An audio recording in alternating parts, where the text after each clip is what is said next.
Olá, gente. Boa tarde, boa noite, bom dia. Não sei qual horário que vocês vão assistir essa reflexão, mas eu quero acolher todos e todas, desejar que sejam bem-vindos. E eu, com a minha voz linda, maravilhosa, vou até cantar um trechinho de uma musiquinha que a gente sempre canta no CEBI quando a gente vai nos encontros. É assim, ó. Seja bem-vindo, Lelê! Seja bem-vindo, Lalá! Paz e bem para você que veio participar.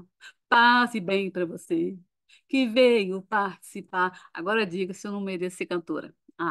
Bom, gente, também nós estamos celebrando o CEBI Minas, celebra 40 anos. Olha só que festa maravilhosa. Já começamos a festa, mas setembro vai ser o auge, o rock and roll da festa, viu, gente? Convidados aí, convidadíssimos e convidadíssimas, venha participar com a gente, viu? Então, é uma história linda do CEBI Minas, né? O CEBI, em geral, tem uma história maravilhosa, e o CEBI Minas, há poucas diferenças do CEBI Nacional, 3 ou 4 anos, me parece. Então, é muito pouca diferença, e a gente vem crescendo, vem desenvolvendo, vem trazendo novas ideias, vem trazendo novas propostas. É o objetivo do CEBI, né? Frei Carlos Messi, acredito que ele idealizou isso e de uma forma muito bacana de deixar que a gente transparecesse, transfigurasse a imagem do CEBI. Então, parabéns, CEBI, 40 anos, muito bom. Gente, vou me apresentar. Meu nome é Vânia, Vânia Fonseca. Assino muito por Vânia Fonseca. Eu sou do CEBI, eu sou, não, eu estou no CEBI, porque tudo é uma questão de tempo, né? A gente sempre está em algum lugar, a gente não é algum lugar, ou não é, né? A gente sempre está. Então, eu estou no CEBI, hoje faço parte da equipe de publicações, também hoje estou numa uma coordenação compartilhada do CEBI Central, né? Não é CEBI Centro, não, gente, Central. Então, a gente faz parte desse CEBI, desse CEBI Central e vamos aí querendo, desejando, idealizando e buscando perspectivas e realizações de um novo trabalho. Essa é a pessoa que vocês vão ver durante alguns minutos, ou talvez até hora, mas acredito que não vai ser muitas horas, não. Eu aposto que não. Mas enquanto você aí em casa vai pegar uma canetinha, um papel e uma Bíblia também, que de repente a gente pode fazer uma volta lá na Bíblia e é bom ter perto de você. Vai lá e busca, porque eu estou te esperando para que a gente continue essa conversa maravilhosa, que ainda nem começou, só tá o degustar ainda. Agora, depois que a gente começar a conversa, tem muitas coisas sérias a serem tratadas, ok? Vamos lá? Abafaram nossa voz, mas se esqueceram de que não estamos sós. Abafaram nossa voz, mas se esqueceram de que não estamos sós. Essa vai pra todas as mulheres marianas, índias, brancas, negras, pardas, indianas. Essa vai pra você que sentiu aí no peito quanto é essencial ter no mínimo respeito. Essa dor secular em algum momento há de curar. Diga sim para o fim de uma era irracional patriarcal.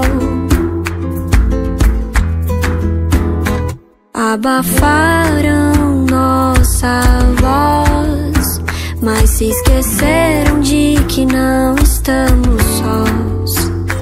Abafaram nossa voz, mas se esqueceram de que não estamos sós. Então eu canto pra que em todo canto o encanto de ser livre, de falar, possa chegar, não mais calar. Então eu canto pra que em todo canto o encanto de ser livre, de falar, possa chegar, não mais calar. Oh, oh, oh, oh, oh,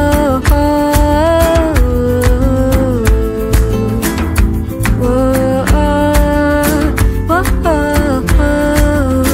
oh, oh, oh.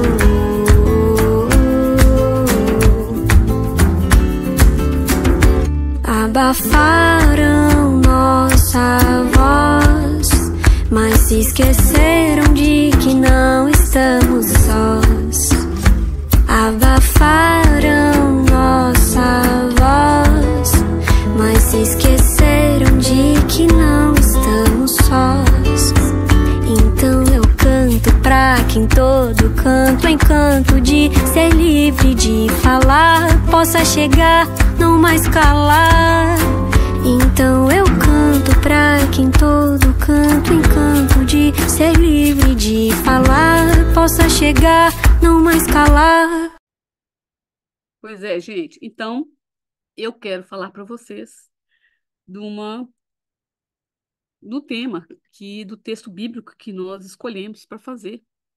Eu escolhi, na verdade, para escrever. Eu tentei fazer um contraponto com o profeta sacerdote Ezequiel. E o nome do meu texto é As Marcas do Exílio dos Corpos e Emocional das Mulheres Ontem e Hoje.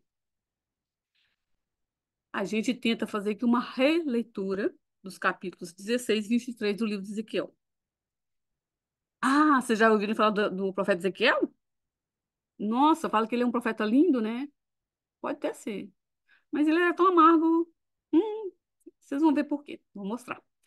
E lá no texto também fala, se alguém tiver suspeitar, vamos usar a palavra suspeitar do que está lá naquele texto, naqueles textos 16 e 23, vocês vão ter uma nova perspectiva, um novo olhar crítico, que isso é importante a gente ter, de uma leitura de um texto bíblico. Porque a Bíblia é questionável, sim, né? Então, diante disso, a gente vai fazer o seguinte, que vocês procurem. Vamos lá. A gente tem algo para falar com vocês desse livro do profeta Ezequiel. É o texto, né, que eu escrevi, que está aqui, ó, gente. Tem a cartilha, esse aqui é o texto base. Tem muita coisa boa aqui dentro. Para quem se interessar, já está disponível aí no Sebi para vocês adquirirem, tanto a cartilha quanto o texto base, ok? Aqui está esse texto meu também, que eu estou fazendo uma síntese dele aqui, para a gente compreender melhor esse profeta, dentro dessa perspectiva dos capítulos 16 e 23, que é o qual eu fiquei responsável. Pois então, gente, falar em Bíblia, a Bíblia, ela nos permite, ela nos dá um novo olhar, como eu falei, crítico também, e também nos dá umas novas chaves, vamos dizer assim, chaves de leitura. O que são essas chaves de leitura? O texto bíblico ele pode te abrir para muitas questões, para você levantar e escrever sobre aquilo. É claro que tudo é com embasamento teórico, com embasamento de cursos. A gente não faz aleatório. Aqui é coisa séria mesmo, é coisa dedicada e de uma forma que a gente amplie o olhar, né? E eu, especificamente, particularmente, Vânia, pela questão das mulheres. Aí a chave de leitura que eu escolhi, dentro desses dois textos, desses dois 16 e 23 do Ezequiel, foi a violência contra a mulher. Ah, um tema tão batido, né? É, muito batido. Então, o que acontece dentro disso tudo? A gente vai ver várias formas de entender ou não entender esse profeta, mas também trazer novas perspectivas nossas atuais aqui, com algumas leituras embasadas que a gente vai ver lá na frente. E essas reflexões, elas foram surgidas a partir dos textos bíblicos desse profeta Ezequiel, né? Profeta, sacerdote Ezequiel, nos capítulos 16, que vai tratar lá, claro, que a imagem da mulher nesses capítulos, a gente sabe que é uma imagem alegórica, ou para muitos, uma metáfora. Mas esse capítulo 16, por exemplo, ele vai tratar da alegoria da história de Jerusalém como uma esposa infiel de Javé. E o capítulo 23, ele vai tratar da alegoria das alianças políticas de Samaria e Jerusalém. É bem profundo, né? Mas o que é mais profundo é que o profeta utilizou a imagem da mulher para falar sobre Samaria e sobre Jerusalém. Então, é, e são identificadas por duas irmãs, Ola, né, Samaria, e Olibá, em Jerusalém. E consiste em compreender o processo histórico desses fios soltos que esse sistema vem trazendo com relação às mulheres. Existem muitos fios aí que estão distorcidos, que estão com nós, que estão moldados também, né? Maldados e moldados contra a violência, né? Contra a violência contra a mulher. Diante disso tudo, eu, para ser sincera, eu verifiquei e constatei assim que esse profeta era muito amargo. Nossa, e que haja amargura nesse coração. Vocês vão ler os textos bíblicos e vão ler também aqui o nosso texto aí que está no texto base do CEBI. O desrespeito à imagem da mulher. O texto literalmente traz esse desrespeito. E como é que ele traz isso, né?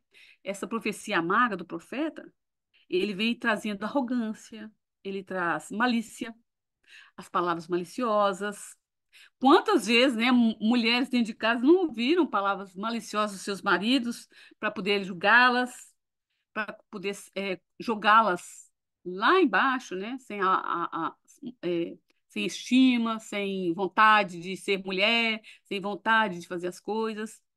Pornográfica. Ah, na Bíblia tem pornografia? Claro que tem. Sim, por que não? As palavras também são pornografia. Tem, sim. E nós vamos olhar isso com detalhe. Depois vocês vão ler. Anota aí. Lê com detalhes o livro, os textos bíblicos, 16 e 23 do profeta Ezequiel. Ok? E também de uma forma muito desrespeitosa. É isso mesmo. Contra a mulher. Contra a imagem da mulher.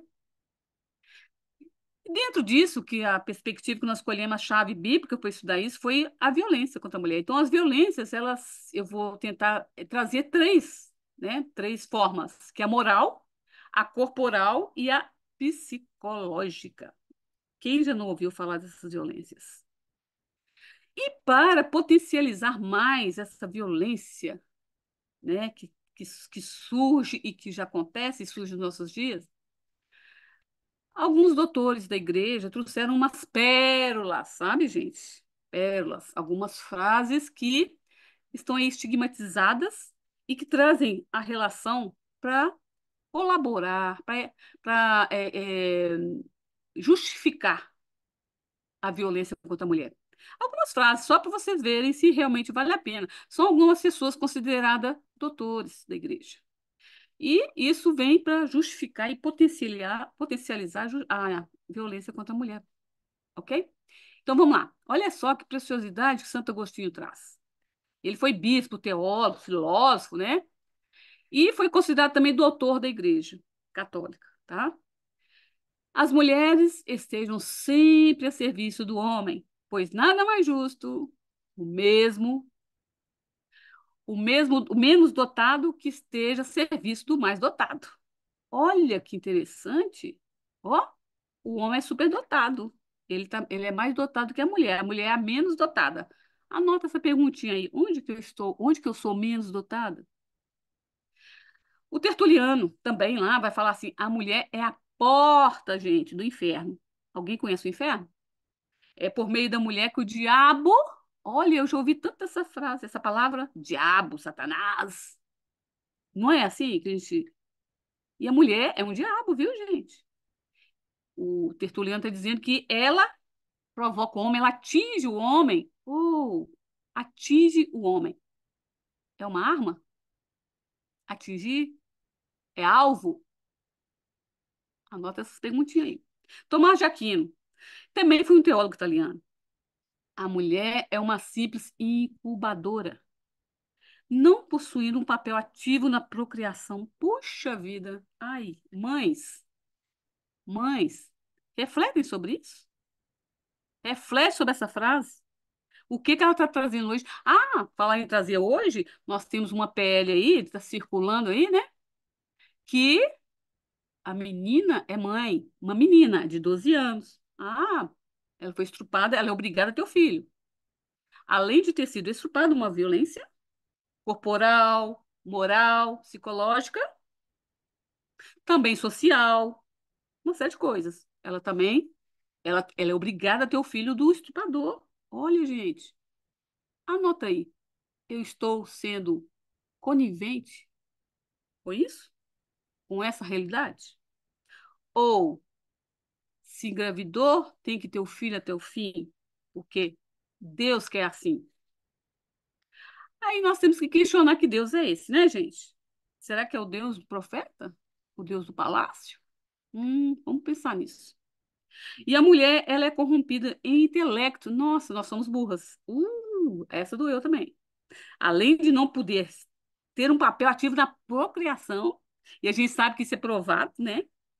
Nós somos, né? E ainda é corrompido no intelecto e em caráter. Puxa vida, quanta qualidade que Tomás de Aquino trouxe para gente. Olha só, gente, será que isso está vivo na nossa realidade? Essas características, esses adjetivos, é? Vamos pensar nisso. Então, a mulher corrompida em intelecto e em caráter moral é promíscua. Puxa, promíscua sexualmente. Ah, o profeta Ezequiel fala tanto disso, gente, tem que ver as palavras que ele usa contra a mulher quando vai falar sobre sexo. Nossa, bem pesado, bem pornográfico, viu? Leiam, não esqueça de ler, não. E sem forma espiritual, poxa vida, a gente não tem direito a nada. Então nós somos um nada. Aqui para Tomás de Aquino, nós somos nada. Não temos. Não podemos ser mãe, não tem participação na procriação, nós não podemos ser, nós somos burras, né, corrompidos no intelecto, nós somos sem caráter moral, e além disso, nós somos promíscuos na sexualidade, ou sexualmente, ou na sexualidade. Hum? Uma pergunta aí para vocês responderem, para vocês mesmos. Então, como eu falei que a escolha foi sobre violência contra a mulher, eu aqui entendi que uma tese da doutora Maria Cristina Furtado foi ter uma professora minha no curso de pós-graduação em Teologia Pastoral na PUC. Ela apresentou essa tese para a gente e eu me identifiquei com muitas questões que ela levanta nessa tese, inclusive quanto à violência contra a mulher, e eu roubei uns pedacinhos de coisas dela aqui e deixei aqui. Então, vamos lá. Violência subjetiva. O que que é essa violência subjetiva? Já ouviu falar? Então, ela é cometida por agentes sociais. Quem são os agentes sociais aqui, nos quais colocamos, entre outros, né? Políticos, empresários, clero, líderes religiosos e fanáticos que utilizam o poder para marcar as diferenças e não a igualdade. Muitas vezes, o que eles fazem? Ao invés de fomentar o amor, o respeito, fomenta o ódio. Isso mesmo. Essas pessoas que nós citamos aí, essas pessoas sociais, vamos dizer assim, elas fomentam o ódio, fomentam a divisão, a separação, a exclusão. A violência física. Quem de vocês nunca sofreu uma violência física? Bate palmas, que ótimo, que bom, né? Queimaduras, tapas, espancamentos, socos, mordidas, né? E quem são esses agressores? Eles têm nome, eles têm camisa.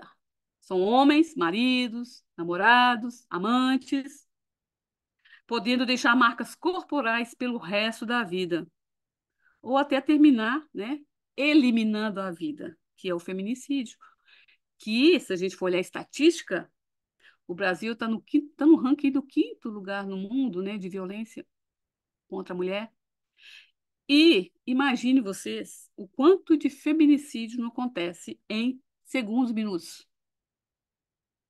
Pensam aí, cheguem a uma conclusão. A violência sexual. Ah, meu marido, eu não queria sexo, meu marido quis e eu tive que abrir mão. Hum. Então, as práticas sexuais sem o consentimento da mulher, com o uso da força, porque muitas vezes usa a força também, que é o estupro, né? Manipulações, chantagens. Quantos maridos, namorados não fazem isso? Isso também é manipulação, isso também é uma violência sexual, tá? Ameaças.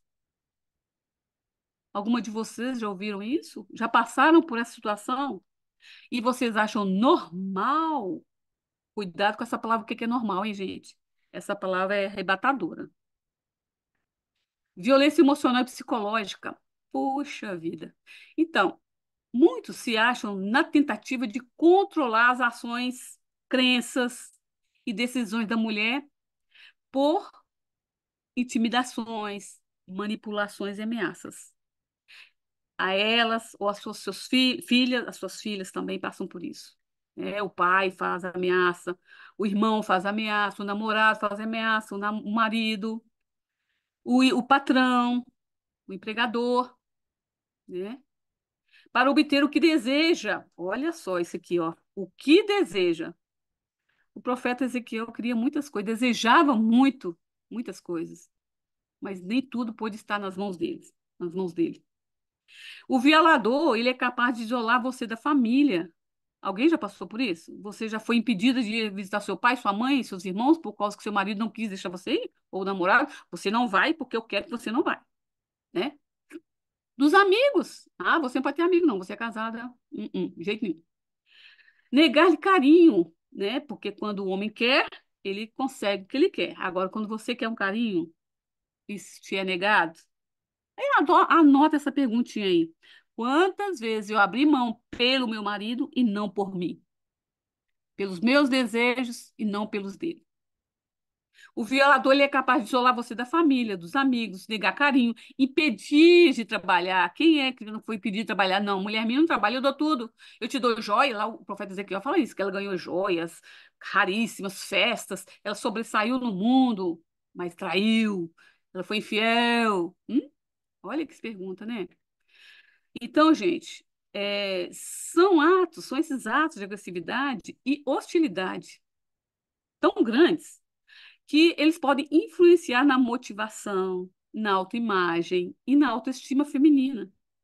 Vocês já perceberam isso? Quando vocês são humilhadas dentro de casa? O que que acontece? Vocês gostam disso ou vocês, ó, carrega aqui no ombro e põe um peso de algo que você não dá conta de carregar e algo que te faz sofrer por dentro, moer por dentro, uma expressão diária que a gente usa, cotidiana, moer. Você se deixa moer por tudo. Você engole, deixa que as pessoas enfiem goela abaixo em você tudo que eles querem. Mas você não pode ter a sua autoestima, você não pode ter uma autoimagem, você não pode se maquiar, ser feliz, sair bonita, linda, maravilhosa, colocar a roupa que você gosta, né? Não pode. Ah, e se você vestir um short curto, ela foi estrupada porque ela provocou.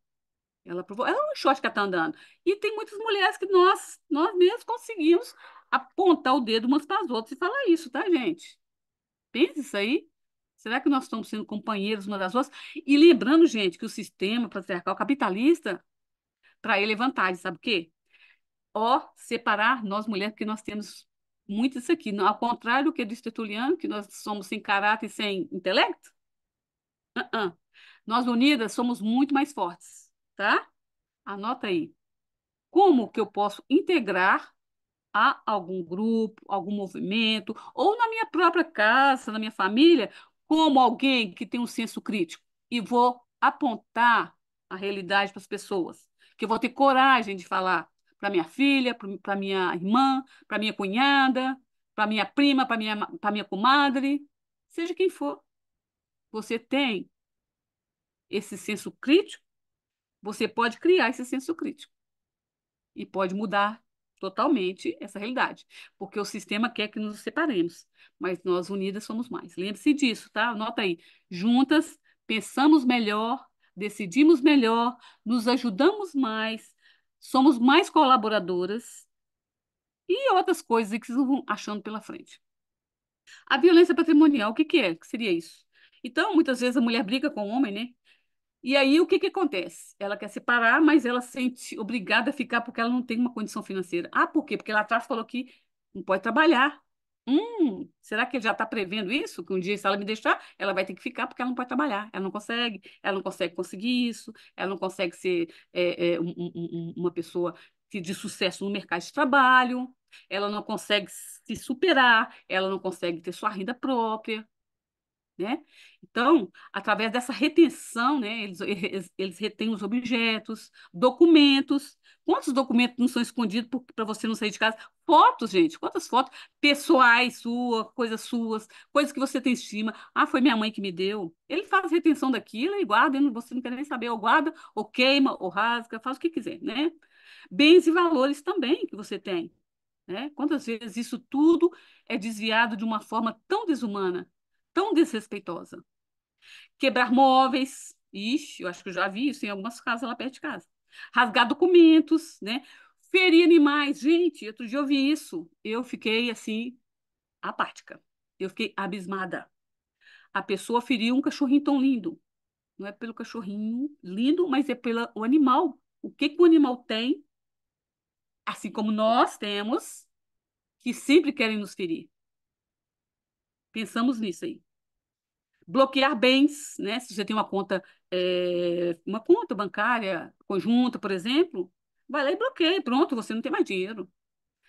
Pagar a pensão alimentícia. Quantos casos? A gente sabe que isso vai ter para a justiça. Quantos e quantos são por aí que não pagam a pensão alimentícia, né? Então, isso é uma violência patrimonial, lembre-se disso. Violência institucional. Ah, vamos ver o que nos conta sobre isso? Pode ocorrer desde a não aceitação de mulher casada com filhos. Olha aqui, isso é sério, com filhos para determinados trabalhos, até o caso em que a empresa é quem estabelece a escala de gravidez para suas funcionárias. Já ouviram isso? Acontece, tá, gente? E muito, não é pouco, não. O próprio patrão, ele faz uma escala de gravidez para suas próprias funcionárias. Por quê? Porque ele quer que você produza, quer que você esteja ali sempre trazendo lucro, mas quando você tem algo que é da sua vida, da sua intimidade, você não pode. Também é controlado. Seu corpo é controlado. E também, gente, a gente tem um relatório aqui, né, de opinião pública do Senado Federal que vai dizer o seguinte. Esse aqui eu vou ler aqui para você. Dentre todos os tipos de violência contra a mulher existentes no mundo, aquela praticada no ambiente familiar, anota aí, onde tem maior índice de violência. Na minha casa tem violência, todos esses tipos que eu falei, outras que eu não citei aqui, é uma das mais cruéis e perversas. Então, o lar, né, que deveria ser identificado como o local acolhedor de família, a família que eles tanto falam para preservar a família, né? E de conforto, passa a ser, nesses casos, um ambiente de perigo, um perigo contínuo, que resulta num estado de medo e de ansiedade permanentes. Muitas mulheres vivem assim, gente. Isso não é historinha, não. Isso é realidade. Eu vivo essa história e estou ignorando, ou eu não tenho coragem de assumir que eu estou vendo para me tomar uma nova atitude na minha vida. Anota aí. Envolta no emaranhado de emoções e de relações, sombra em nossa sociedade. Quantas dessas relações são sombrias na nossa sociedade? Então, gente, e também nós temos coisas boas, claro. Por quê? Porque são mulheres, e mulheres trouxeram também um contraponto a esse sacerdote, profeta Ezequiel. Ai, olha, duas autoras magníficas, e eu sugiro, não fazendo propaganda, que elas nem sabem que eu estou fazendo esse encontro aqui com vocês, mas elas vão saber, quem sabe, um dia. Então, tem duas grandes escritoras aqui. A Margaret, né, Atwood, que ela fez uma história, a Odisseia de Penélope. Sabe aquele conto do Odisseu que foi para a guerra e que a mulher ficou 20 anos tecendo? Ah, tá aqui nesse livro. Ela esperava por 20 anos chorando, esperando pelo marido. A gente vai ver a Penélope contando a realidade dela, ok? Aí vem a outra, que é a moça tecelã. Essa escritora, a Marina Colassante, ela traz esse livro é fininho, mas tão cheio, tão iluminado, tão rico de informação para a gente, para nós mulheres principalmente, que vale a pena comprá-lo, tá? E ler, e refletir. E fazer um contraponto lá com o texto 16 e 23 de Ezequiel. E também, gente, na Bíblia também tem coisas boas, muito boas. Oh, e como tem.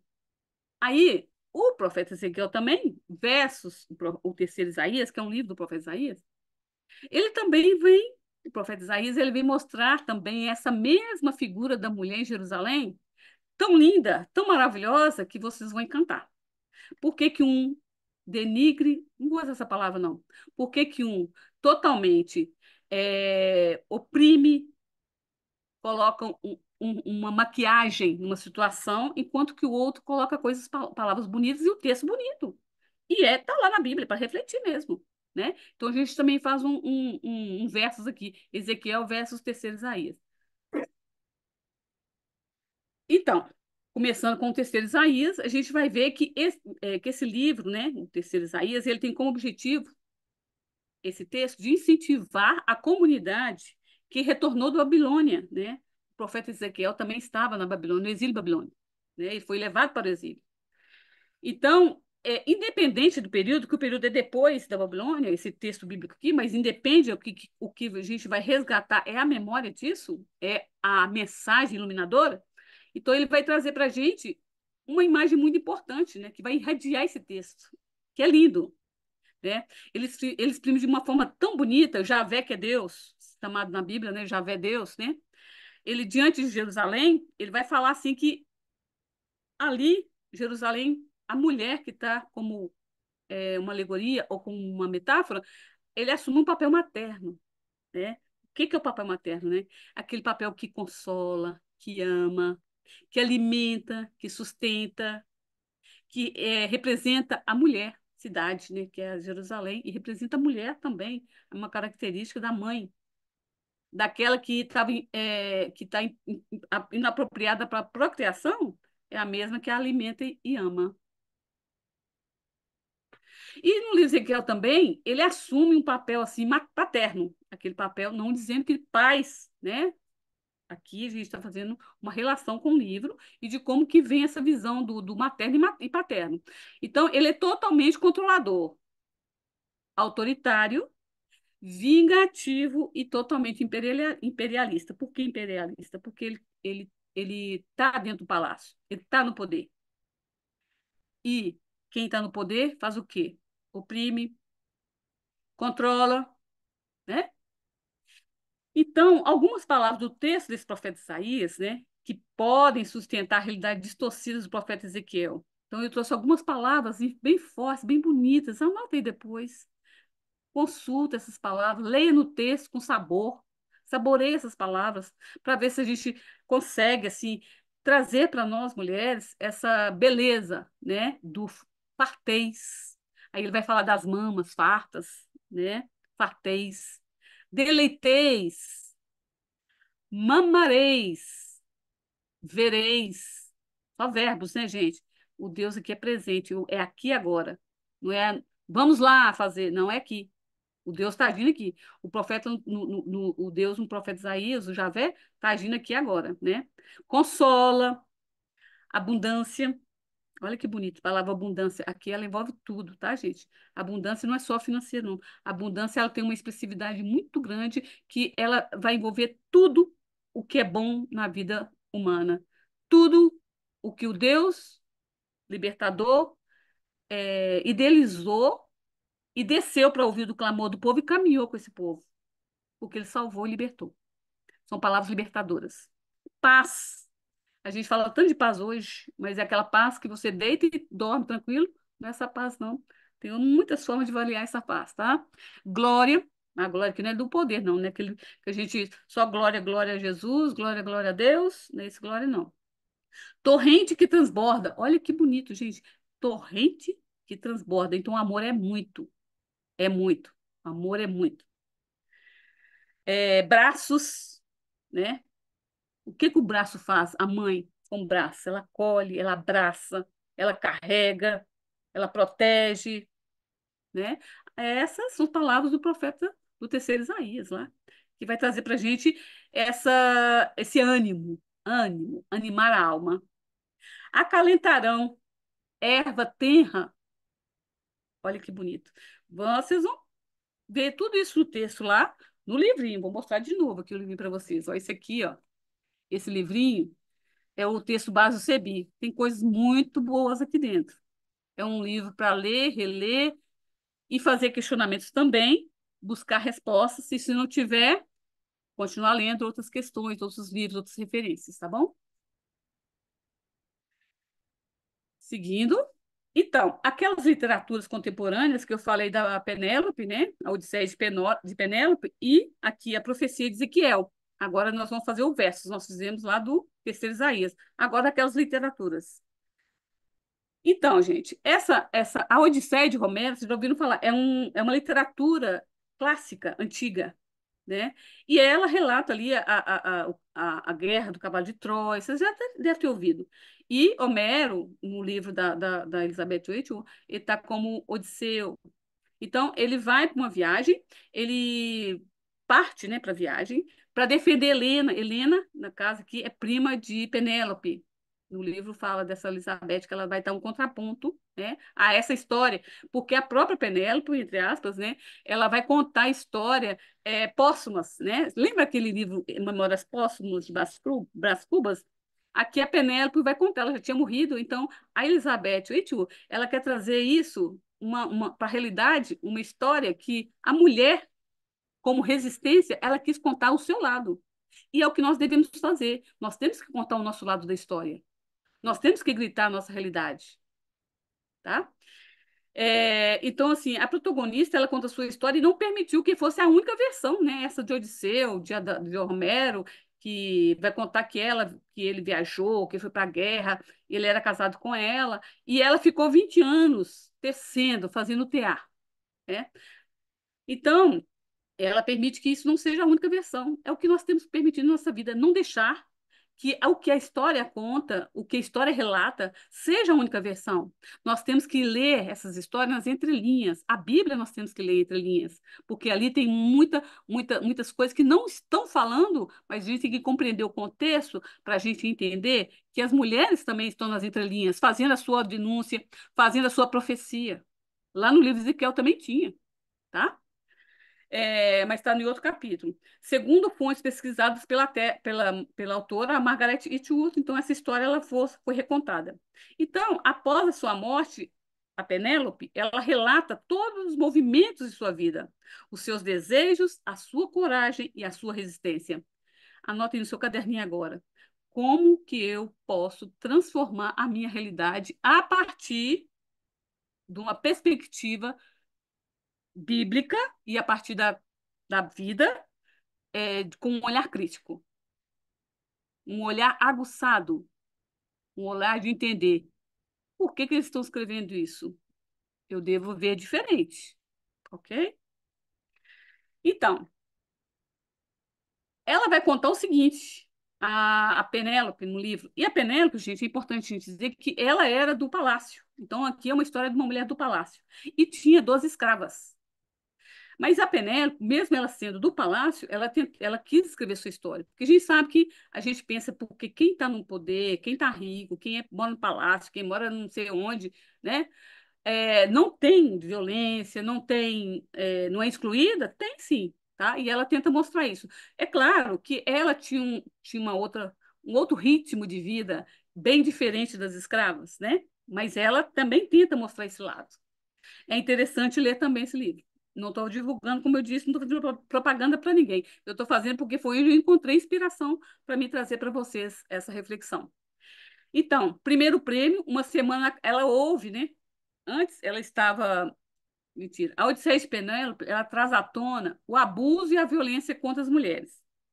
Então, o que não é novidade, porque isso para nós é uma realidade, né? Historicamente constituído, isso está aí na nossa história por milênios, não foi de um dia para o outro, é milênios que está aí. Então, essa história ela traz muita tragicidade, ela permite fazer uma releitura social, econômica, política e religiosa, tá? Então, a gente tem que ter esse olhar. Por isso, quando eu falei, a gente pode questionar a Bíblia? Pode. A gente pode suspeitar de um texto bíblico? Pode, eu não tô falando nenhuma blasfêmia.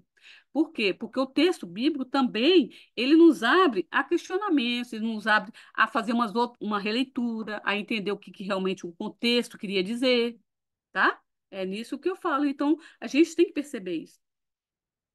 Então, é interessante a gente perceber essa similaridade entre esse livro da Penélope, né, da Odisseia da Penélope, com o livro do Ezequiel. A Odisseia de Penélope, ela está lá com esse texto do capítulo 16 e 23 de Ezequiel, né? Então, esses contextos, ambos são elitizados. O contexto também de Ezequiel é elite. O da Penélope também é elite. Então, tem uma similaridade, né? Tem algo parecido. E Ezequiel e suas irmãs, né? Aquela que eu falei que era Jerusalém e Samaria, a Ola e Olibá. Penélope e Odisseu, eles eram senhores, né? A Penélope era casada com Odisseu. E as escravas, elas são figuras ligadas ao palácio, mas todas com funções diferentes, realidades diferentes. Então, diante dessa realidade, acontecia o exílio dos corpos e do emocional das mulheres, que eram cativas, escravas e pior, escravas sexuais, que sofreram violência, estupro e injustiça. Tá diferente da nossa realidade? Anota aí. Então, a Penélope, ela já começa a contar assim que ela estava sendo disputada porque o Odisseu foi embora, ficou muitos anos fora e apareceram muitos pretendentes, porque ela era rica do palácio, e eles queriam casar com ela. Então, o que que acontecia? Os pretendentes, eles pegaram as escravas, eles iam lá, ficavam, como diz, como urubus, né? Na carniça. A palavra feia, né? Mas é isso mesmo. Eles queriam poder. Eles queriam poder. E eles iriam seduzir a Penélope, porque ela ia romper, ela ia abrir mão, ficaria com um deles, e quem ganhasse era o prêmio que levava. Penélope, como a gente vai ver lá na frente. Então, os pretendentes, eles pegavam essas escravas, assim como pegavam carneiros, isso ela contando no livro, a Penélope, como carneiros, porcos, cabras e vacas. Hum? Isso dói o seu ouvido ouvir? Isso.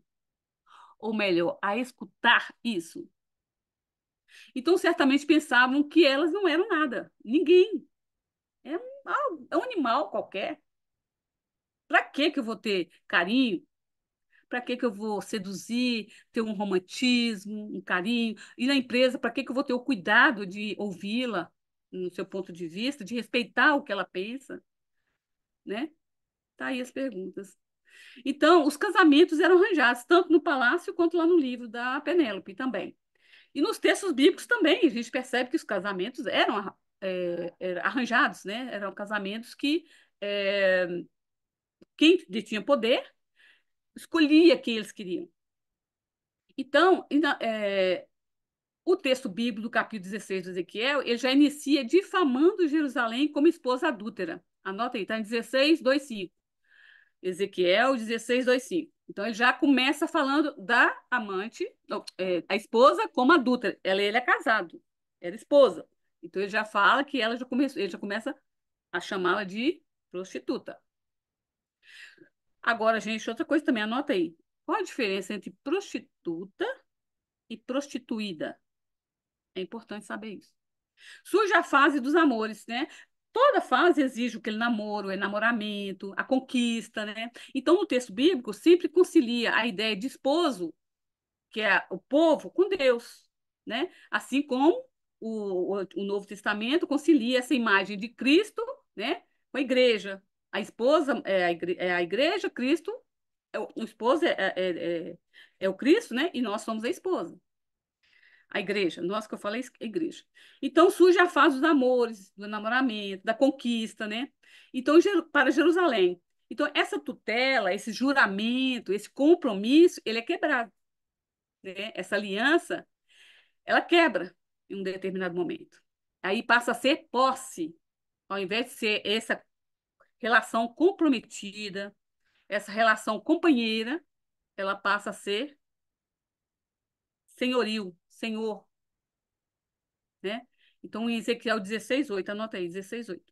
O ritual do noivo com a noiva, então, esse aqui está lá no Ezequiel 16, 9, 14. Esse ritual do noivo com a noiva, ele segue a analógica da prosperidade, né?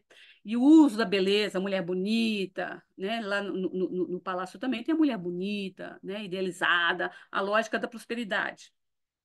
A noiva faz uso de vestidos caros, de joias, né? Sapatos de couro, alimentos da melhor qualidade. Todo esse projeto ritualístico, ritual, né? Isso é um processo ritualístico. Então, ele faz sentido para caracterizar o quê? A realeza e o poder, a fama da beleza, a beleza da mulher exuberante, né? Então, da noiva exuberante, que se espalhou entre as nações. Então, o profeta vai falar tudo isso, que ela teve tudo, eu dei tudo para ela, dei casa, dei comida, dei joias, né? Ah, ó, acontece hoje? Será?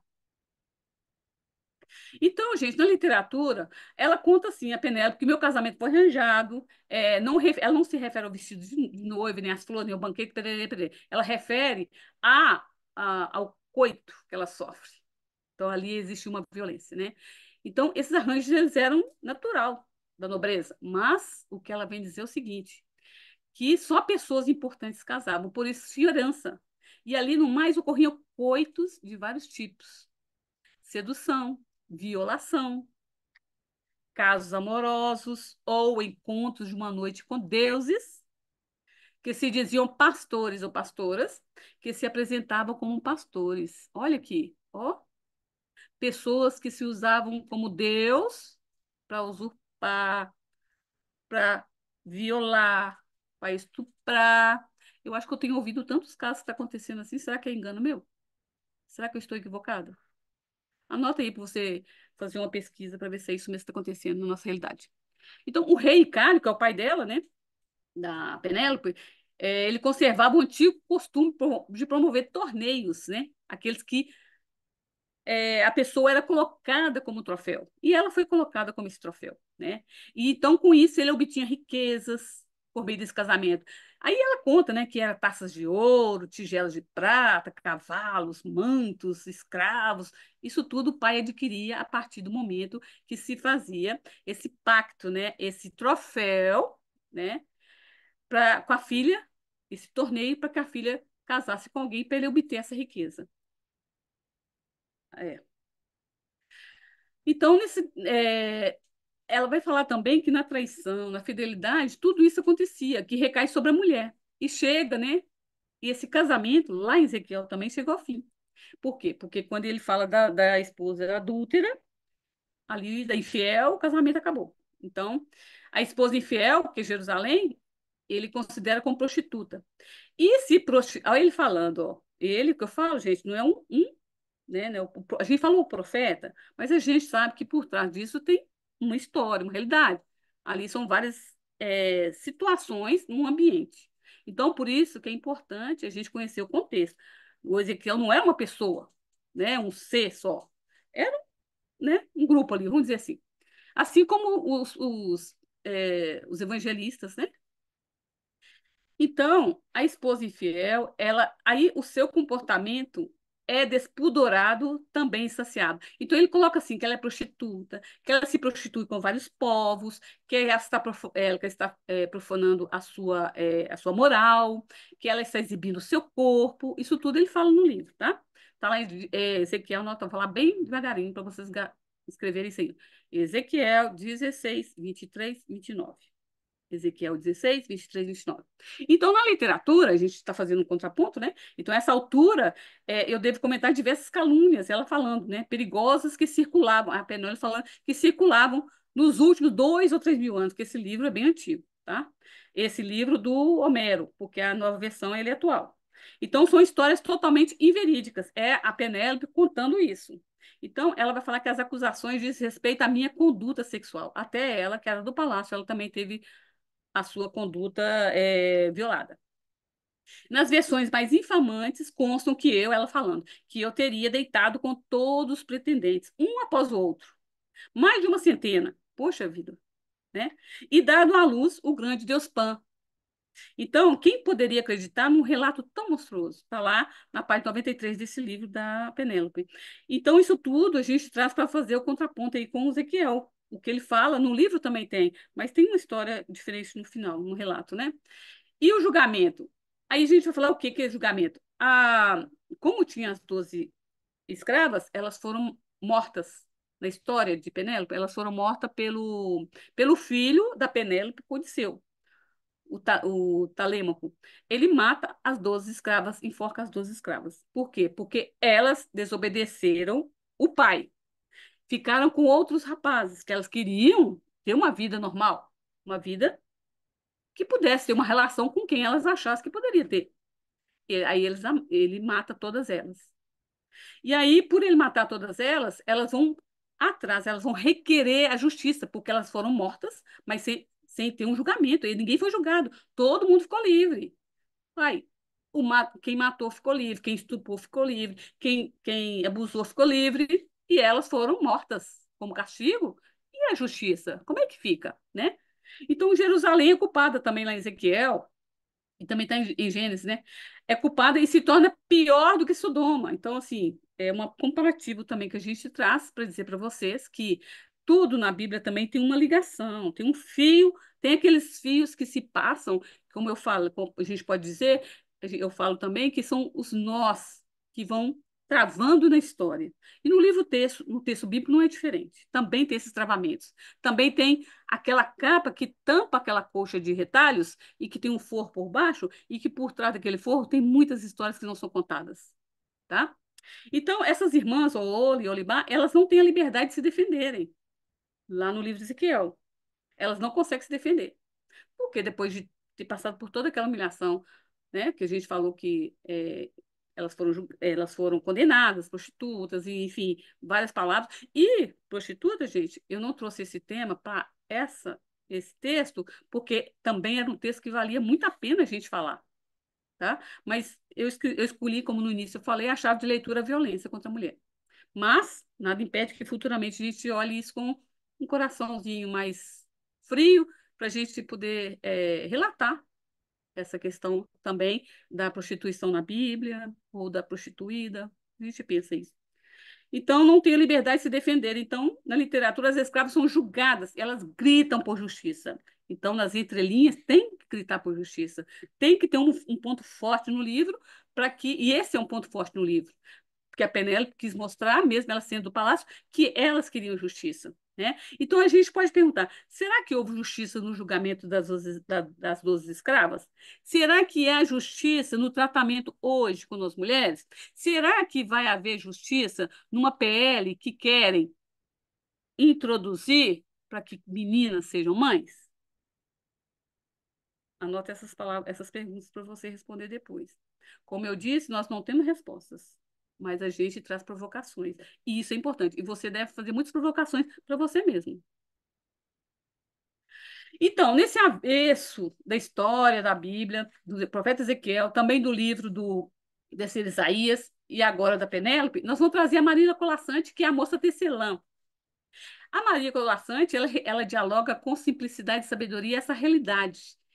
E entre o homem e a mulher, entre o poder e a mulher, enfim, a violência em todo, e ela proporciona um novo jeito de ser, que é muito lindo, tá?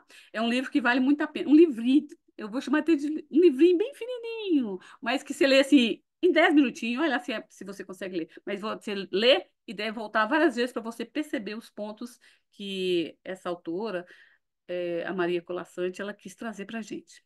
E é uma referência, é um contraponto, é uma defesa, é uma resistência que a gente pega para a gente ir de contra a fala do nosso profeta Ezequiel. Então, essa breve e significativa metáfora, ela apresenta a moça tecelã. Era uma dona da sua própria vida, e é mesmo, ela era dona da sua própria vida. Ela era autônoma, ela detinha a sabedoria de criar e cocriar.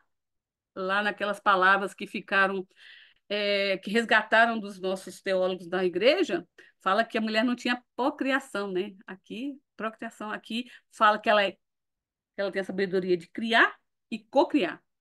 Olha a importância que nós mulheres devemos perceber que outras mulheres também trazem coisas que vão nos dar estímulo, vão nos animar a alma, vão nos resgatar, trazer coisas bonitas, trazer verdades, né? A verdade que eu digo é o que traz para mim naquele momento e que serviu para mim e que me proporciona o crescimento. É essa a verdade que eu falo.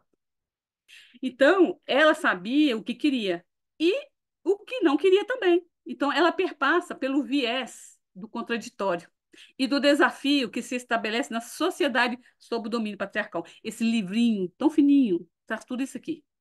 E isso é profundo, tá? Aqui a gente não vai entrar muito em detalhes por causa do nosso propósito não é esse, na verdade. Então, mas eu estou trazendo pontos exclusivos, determinantes, para que a gente possa perceber que tudo isso é uma forma de nos animar, elevar nossa autoestima, elevar o nosso autoconhecimento. Isso é importante, nós precisamos ter isso, né? Então, casar foi algo que ela entendeu ser importante na sua vida. Ela nem tem nome, ela é a moça tecelã. Então, ela retrata aqui que o importante na sua vida que não era servidão, ela não queria submissão.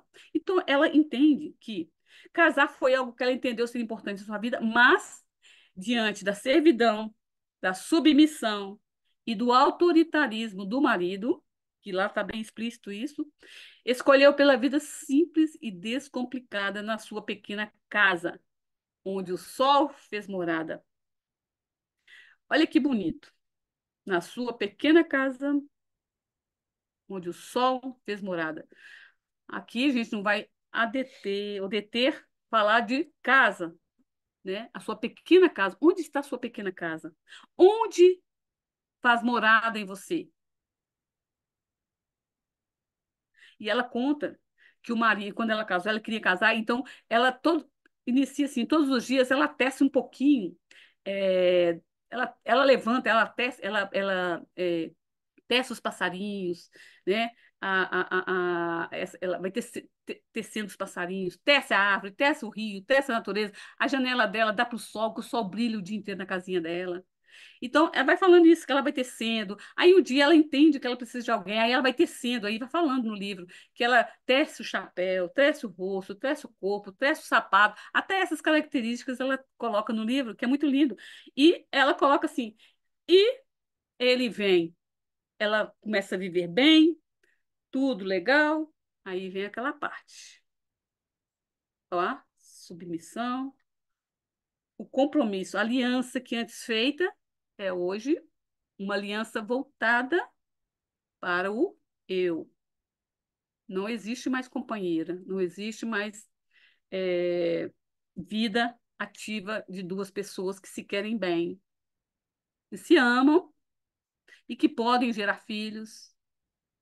Ela queria, depois ela decidiu que queria e começou a tecer. Só que o marido, ele vai querendo cada dia mais. Quer que ela tece uma casa, ela tece a casa maior do que ela vivia. Quer que ela tece um palácio, ela tece o palácio. Quer que ela e põe ela no último degrau lá do palácio, onde ela não vai ter contato com ninguém, com nada. Ela simplesmente vai servir, vai tecer. Sua função é tecer. Tecer, tecer e tecer. E ela vai tecendo. Aí ele quer cavalos, ele quer estábulos, ele quer a parede com pedra não sei de onde que vem, o piso com não sei o quê, tudo muito luxuoso. Um dia ela pensa, será que é isso mesmo que eu tenho que viver? Aí ela lá de cima, ela desce devagarinho, ele dormindo, ela vai lá e começa a destecer o chapéu, destece tudo. Quando ele percebe, ele já foi desfeito. Aí ela volta para esse pequeno lugar e o sol volta a brilhar. Não é lindo? Isso é uma mensagem, isso é metáfora e pode ser interpretado de várias formas. Mas para nós mulheres, o que que isso pode nos enriquecer e nos trazer uma coragem de tomar decisões, de sermos fortes, de dizer não. Nós precisamos aprender a dizer não. Isso é inegável. Então, são lições de vida, são lições de textos, literaturas, né, recentes, que podem nos encorajar. E esse tecer interminável, né? O que que é esse tecer interminável? Quanto mais a gente tece, mais não se tem sonhos, mais não se tem resultado. A gente tece uma coragem e vem nos desmancha essa coragem. A gente tece o amor, vem e bloqueia esse amor através de uma situação de estupro, mata tudo que há dentro de nós. Eu imagino que seja assim, uma pessoa que foi estuprada. Mata a sua essência. Por mais que muitas de nós mesmos julgamos, ela foi provocou, ela vestiu short curto. Olha só, o que que nós mulheres estamos falando uma das outras? É isso que nós queremos na nossa sociedade? Nós vivemos divididas? Esse tecer, não podemos tecer a partir das teólogas, a partir das feministas, a partir dessas literaturas, a partir de textos bíblicos que vão iluminar a vida? São perguntas. Como eu disse, não temos resposta, cada um vai ter a sua. Não existe uma receita de bolo para que tudo mude, mas existe um ingrediente que muda toda uma estrutura de uma receita: a obstinação, o desejo, a força, a coragem, a vontade. Isso muda. Isso engrandece nós mulheres. Isso nos faz ser diferentes. E outra coisa, vou dizer para vocês, às vezes, só com nossas formas, com o nosso intelecto, nós provocamos muitas pessoas. E eles têm medo do que a gente pode pensar e do que a gente pode fazer, viu, gente? É, nós não somos sem intelecto, não, como dizia Tertuliano lá, né? Nós temos intelecto, sim. Temos caráter, temos moral e temos a nossa sexualidade, que é um outro assunto profundo também e requer outro momento, ok? Então, e como a gente vê essa profecia das mulheres hoje? Nas entrelinhas da vida e nas entrelinhas dos textos, nas entrelinhas do texto bíblico. Onde estão as mulheres? Eu vou querer que vocês leiam em Ezequiel 13, 17 e 23, para a gente perceber o que estava acontecendo ali, mais ou menos no texto vai dizer alguma coisa. Não está totalmente é, é, claro, assim, objetivo, mas a gente vai saber que tinha mulheres por trás. E elas estavam fazendo alguma coisa e que inquietou muito o profeta Ezequiel, porque ele achava que a profecia vinha da boca dele e que ele era a boca de Deus, e que ninguém mais poderia ser. Mulher, pelo menos nenhuma, porque eram só prostitutas, vagabundas, só queriam transar, só queriam homens, né? Tô brava, né? Mas sabe o que que fez? O que de melhor isso aconteceu? Que isso me fez, eu tinha me proposto a escrever um livro, mesmo sendo um livro muito denso, esses dois capítulos, muito denso, muito pesado, mas eu queria mostrar que pode ser diferente, que a gente pode pensar diferente, que podemos ter atitudes diferentes. A partir daí, sim, eu acredito que a gente possa encontrar respostas para nós mesmas e buscar caminhos diferenciados. Caminhos onde o sol brilha. Caminhos onde eu sou gente. Caminho onde nós somos gentes das gentes. Caminhos onde nós somos representadas, nós somos valorizadas, nós temos dignidade humana, pelo menos dignidade humana, o que é direito de todos. Eu vim para que todos tenham vida e a tenham em abundância. E para encerrar esse momento nosso, que eu considero que para mim foi de grande experiência, de eu tentar passar tudo isso para vocês, mesmo que de forma assim bem resumida, não tem como a gente fazer mais neste momento. Eu vou ler um poema, terminar com um poema. E esse poema é de uma colega da faculdade. Ela escreveu esse poema, e quando eu ouvi esse texto dela, que ela escreveu, eu falei assim: ah, me empresta seu poema. Aí ela, para quê? Porque eu vou escrever isso, isso não pode levar.